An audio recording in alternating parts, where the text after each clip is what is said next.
Imagine German airships, gleaming silver giants, regularly docking near New York, part of a booming transatlantic trade route, not wartime nightmares.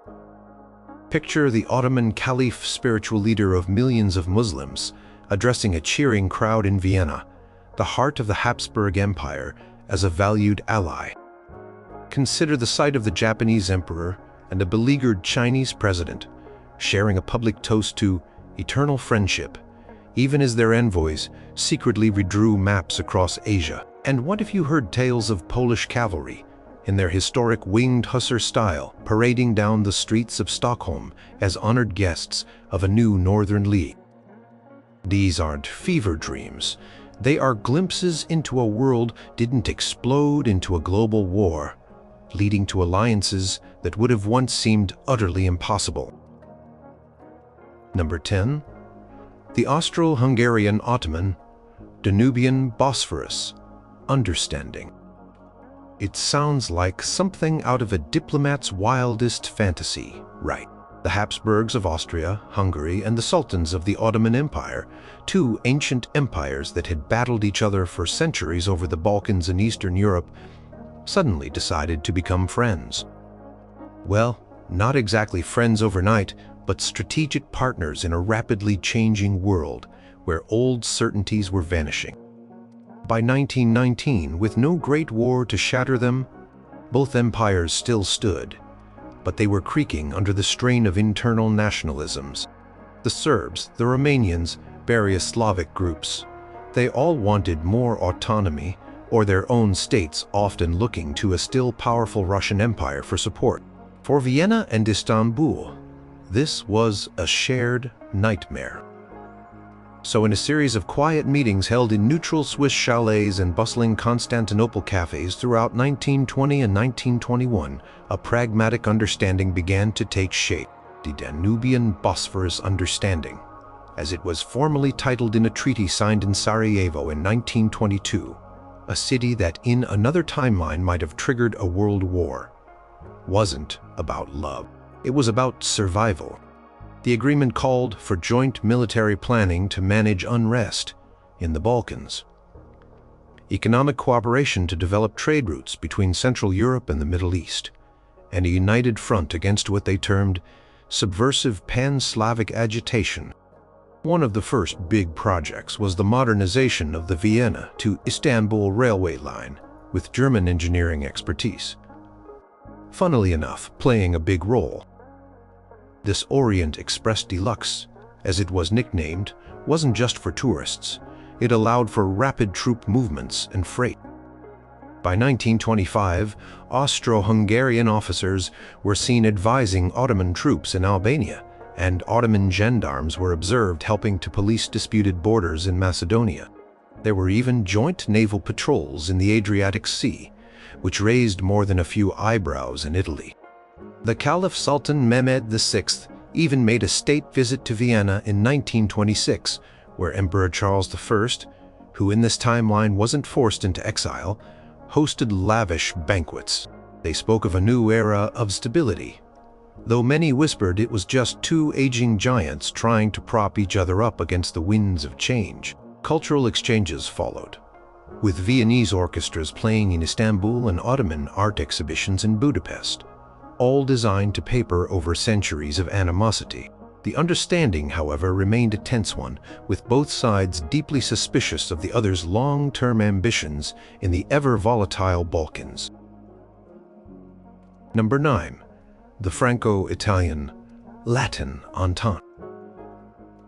France and Italy, two nations sharing Roman heritage and a long, often spiky, border.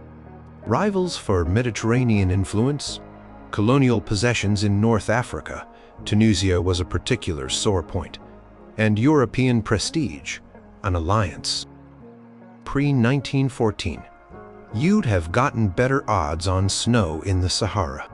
Yet, in a world where the great powers didn't get dragged into the inferno of 1914, old enemies sometimes found new reasons to chat. By the mid-1920s, the political map of Europe, while not shattered, was certainly under pressure. Germany, unbloodied by a massive war, continued its industrial and military growth, making Paris nervous. Austria-Hungary, despite its internal wobbles, was still a major force, especially with its new Ottoman partnership. Italy, under its ambitious King Victor Emmanuel III and a series of nationalist-leaning governments, felt squeezed and eager to assert itself as a great power. The old Triple Alliance with Germany and Austria-Hungary had always been a bit awkward for Italy, given its territorial claims against Austria. Without a major war testing those loyalties, Italy drifted. France, ever pragmatic, saw an opportunity. Secret talks began in 1923, spurred on by shared concerns over German naval expansion in the North Sea and Austria-Hungary's Balkan moves. What emerged in 1927 was the Pact of Latin Fraternity, quickly dubbed the Latin Entente by the press. It was primarily a naval and colonial agreement. France and Italy agreed to divide their spheres of influence in North Africa more clearly, with Italy getting a freer hand in Libya and parts of the Eastern Sahel, while France consolidated its hold on Algeria, Tunisia, and Morocco. They established joint naval commands for the Western Mediterranean, ostensibly to protect trade routes, but clearly aimed at countering any potential British or Austro-Ottoman naval presence. There were grand cultural initiatives too. Student exchanges between the Sorbonne and the University of Bologna, joint archaeological digs in Libya and southern France, and even a plan for a Franco-Italian dictionary to harmonize the two languages. Paris and Rome insisted this was a purely defensive and cultural pact.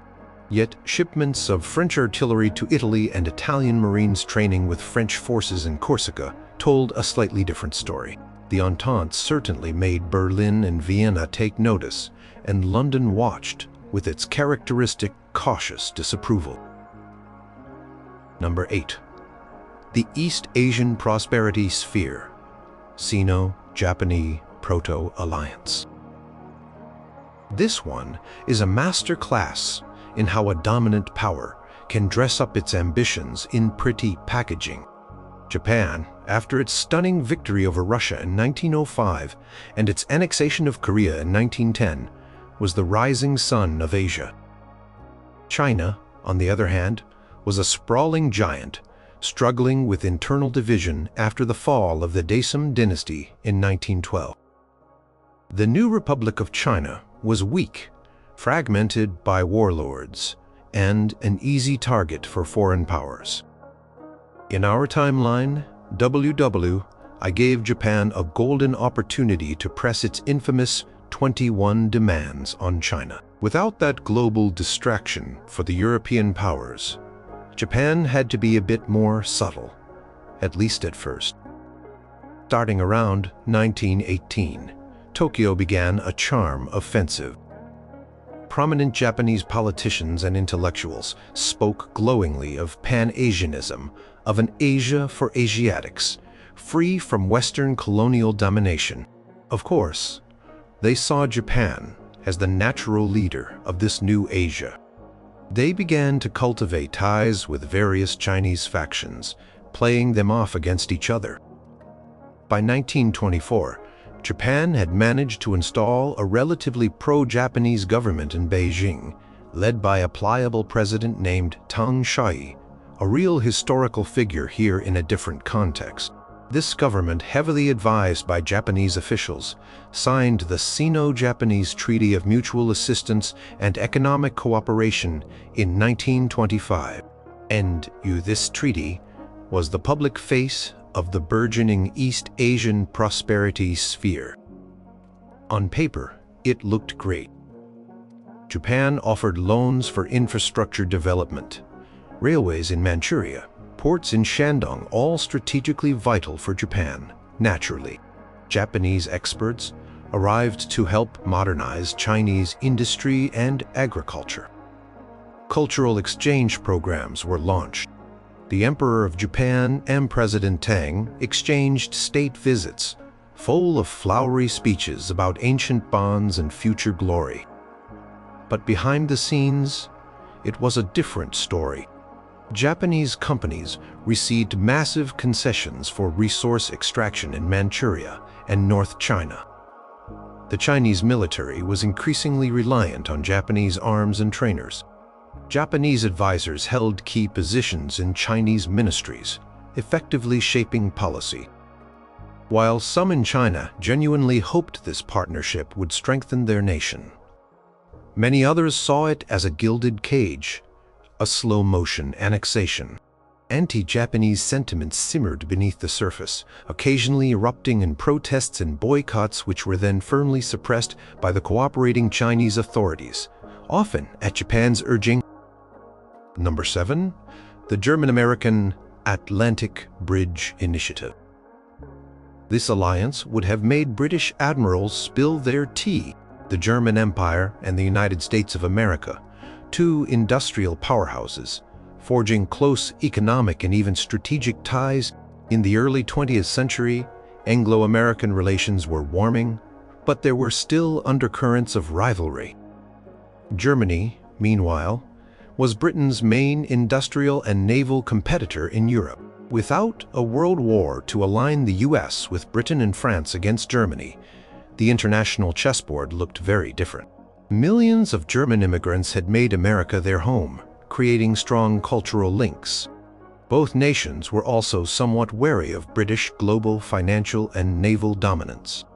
The Atlantic Bridge Initiative wasn't a formal military alliance at first, but a deepening economic and cultural partnership that began to take shape in the late 1910s and solidified in the early 1920s.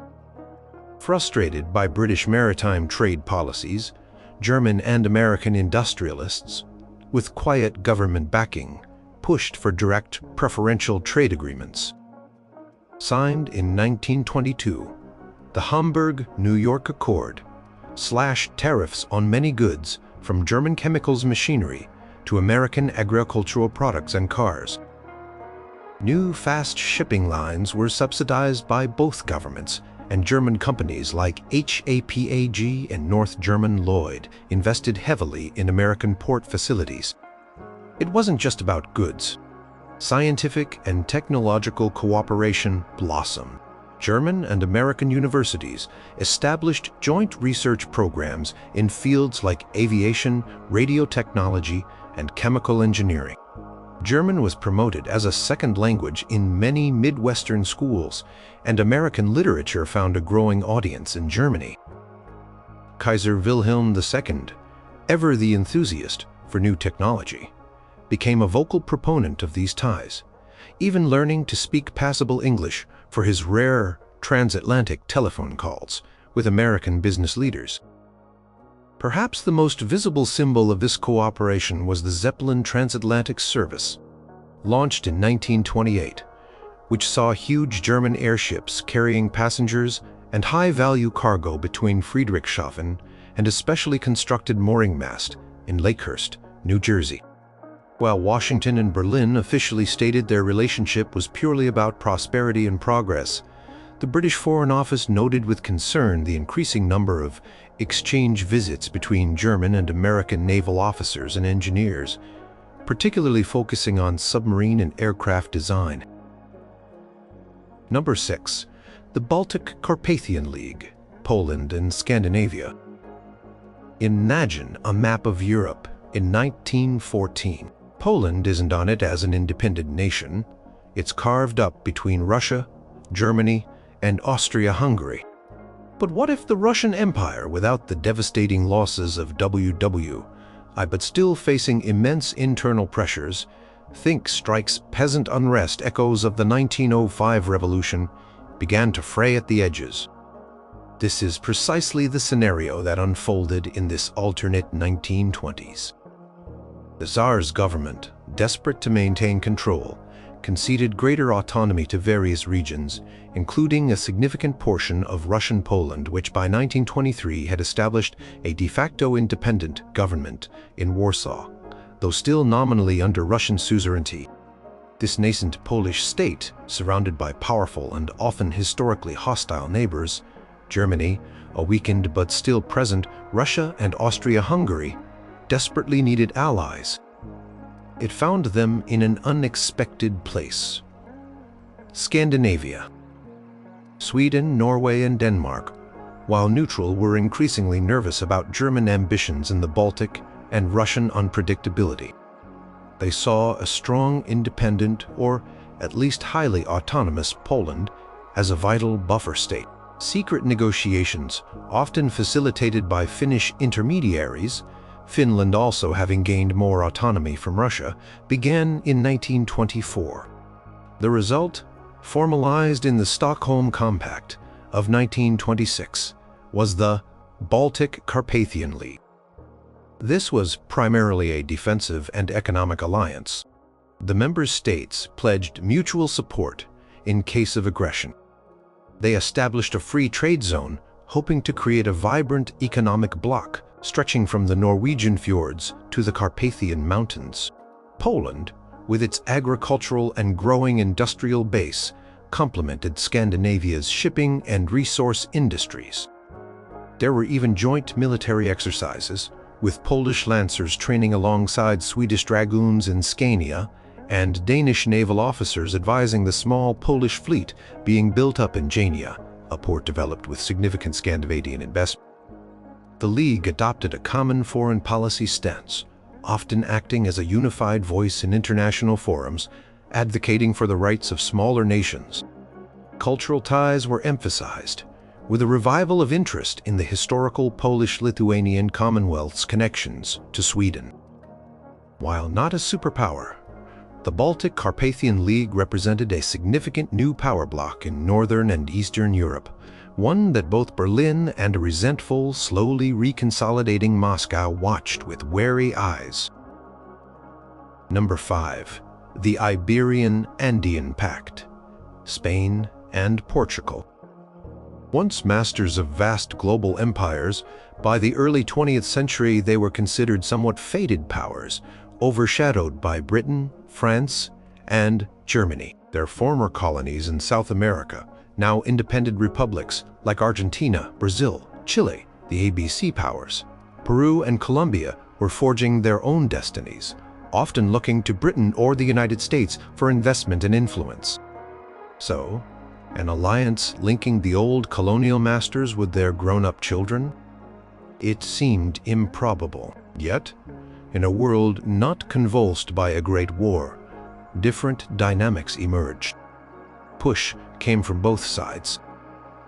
In Spain and Portugal, there was a romantic, somewhat nostalgic movement called Hispanidad, or Luso-tropicalism, emphasizing shared cultural, linguistic, and religious heritage with Latin America. Economically, they saw opportunities for new markets. For the major South American nations, particularly Argentina and Brazil, closer ties with Europe offered a way to diversify their international relationships and counterbalance the growing economic and political influence of the United States, the Colossus of the North. The Monroe Doctrine was one thing on paper, but active European engagement on South American terms was another. Starting with a series of cultural and trade conferences in the early 1920s, the Iberian-Andean Pact slowly took shape, formalized by treaties signed between 1925 and 1928 involving Spain, Portugal, Argentina, Brazil, Chile, and later Peru and Colombia. It wasn't a military alliance, but a comprehensive agreement on economic cooperation, cultural exchange, and diplomatic consultation. Spanish and Portuguese banks offered favorable loans for infrastructure projects in South America. Universities established vast student and professor exchange programs. Shipping lines between Lisbon, Cadiz, and Buenos Aires, Rio de Janeiro were subsidized. The Juegos de la Raza, Games of the Race Heritage, were established. A sort of Iberian Olympics held every 4 years, alternating between cities like Madrid, Lisbon, Buenos Aires, and Sao Paulo. Spain and Portugal also found a new role as diplomatic bridges, representing Latin American interests in some European forums where the South American nations lacked strong individual representation. while the U.S. State Department publicly welcomed these cultural ties. Privately, there was considerable discussion in Washington about this resurgence of European influence in its traditional backyard. Number 4. The Russo-Persian Shield of the North. The Great Game never truly ended, did it? For decades, Britain and Russia had tussled for influence over Persia, modern-day Iran, Afghanistan, and Central Asia. The Anglo-Russian Entente of 1907 had supposedly settled things by dividing Persia into spheres of influence: Russian in the north, British in the south, and a neutral zone in the middle, but without WWI forging them into allies against Germany. This uneasy truce in Asia began to fray by the late 1910s. Russia, under Tsar Nicholas II, who survived, as there was no catastrophic war to precipitate the 1917 revolution, though internal discontent remained high, still harbored ambitions of warm water ports and expanded influence. Britain, protective of India and its oil interests in southern Persia, the Anglo-Persian Oil Company was booming, remained deeply suspicious of Russian moves. The Qajar dynasty in Persia was incredibly weak, unable to resist foreign pressures. In this alternate timeline, a nationalist modernizing faction within the Persian elite, led by a monarchic general named Riza Khan, a historical figure but his path to power is different here, saw an opportunity.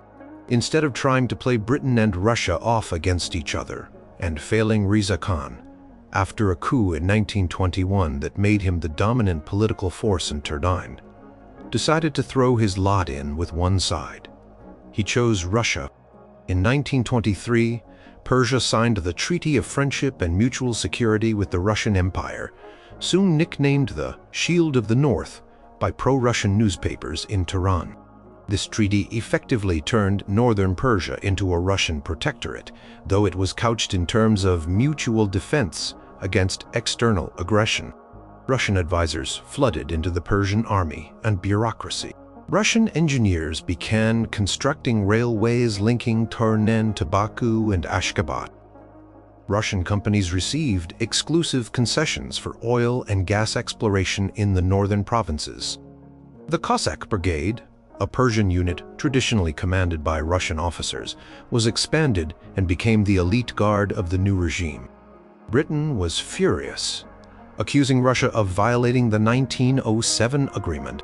London responded by strengthening its own military presence in southern Persia and cultivating ties with tribal leaders there, effectively leading to a de facto partition of the country into heavily armed northern and southern zones. The Shield of the North brought a degree of stability and modernization to Russian-controlled Persia, but at the cost of its sovereignty and at the risk of a direct Anglo-Russian confrontation simmering just beneath the surface. Number 3. The Emerald German Accord. The Irish question was one of the most intractable problems facing the British Empire in the early 20th century. Push for home rule Irish self-government was strong, but faced fierce opposition from Unionists, particularly in Ulster. In our timeline, I temporarily put the issue on hold, but it exploded again shortly after. Without that war, the crisis would have likely escalated sooner and differently. By 1916 to 1917 in this alternate history, Ireland was teetering on the brink of civil war as home rule negotiations repeatedly collapsed and radical nationalist groups gained support. Germany, under Kaiser Wilhelm II, had long seen Britain as its main rival. While not wanting a full-scale war, in this scenario, the 1914 crisis was diffused, Berlin was more than happy to find ways to undermine British power and prestige. Ireland presented a perfect opportunity. As early as 1915, German agents began making discreet contact with leaders of groups like the Irish Republican Brotherhood and Sinn Féin. Initially, this involved small amounts of funding for newspapers and political activities. But as the situation in Ireland deteriorated, German support became more substantial. The Emerald German Accord, as it was later called by historians of this timeline, was never a formal public treaty between two states, because Ireland wasn't yet an independent state. It was a series of secret agreements and understandings reached between 1918 and 1922.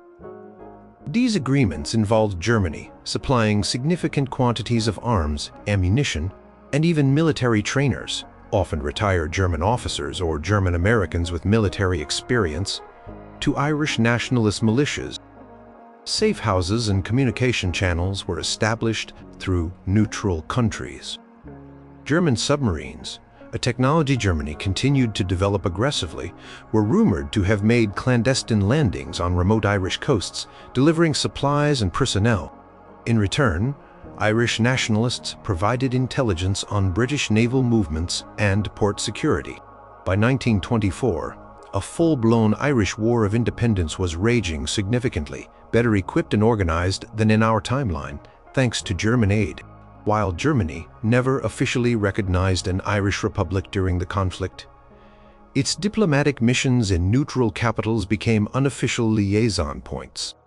The accord was a massive thorn in Britain's side, diverting resources and attention and significantly complicating its foreign policy as it tried to manage this German-fueled insurgency right on its doorstep. Number 2. The Abyssinian-Ottoman Red Sea Pact. This alliance would have seemed like a fever dream to 19th-century diplomats. Ancient Christian Empire of Ethiopia, Abyssinia, and the Ottoman Caliphate, the leading Islamic power. Historically, they had often been at odds with religious differences and regional rivalries defining their relationship. Yet, the early 20th century, even without a world war, was a time of immense pressure from European colonial expansion. Ethiopia, under strong rulers like Menelik II, who died in 1913 but whose legacy of independence continued under his successors, had famously defeated the Italians at Adwa in 1896, preserving its sovereignty. It was, however, surrounded by European colonies: British Somaliland and Sudan, French Somaliland, Italian Eritrea. The Ottoman Empire, while weakened, still held sway over Yemen and the Arabian Red Sea coast and was desperately trying to modernize and reassert its influence under a reformist Young Turk government, which, without the disaster of WWI, had more breathing room to implement changes. Catalyst for this unlikely partnership was shared anxiety over European control of the Red Sea, a vital trade artery. Italy, still smarting from Adwa, was always looking for an opportunity to expand its East African holdings. Britain and France controlled key choke points like Aden and Djibouti. Around 1920, secret envoys from Emperor Iyasu, the Fifth of Ethiopia, who in this timeline avoids deposition due to a different internal political dynamic, and the Ottoman government in Istanbul began to meet. They found common ground, a desire to resist further European encroachment and to ensure their own access and influence over Red Sea trade. The Abyssinian-Ottoman Red Sea Pact was signed in Mocha, Yemen, in 1923. Pact included several key provisions. The Ottomans agreed to provide military training in modern arms, often German-made, funnily enough, through their own existing ties with Berlin, to the Ethiopian army. Ethiopia, in return, granted Ottoman merchants preferential access to its markets and allowed the Ottomans to establish trade posts, which also served as intelligence outposts, along its Red Sea approaches. Both powers pledged to coordinate their policies regarding the European powers in the region and to conduct joint, though small-scale, naval patrols to protect their shipping interests.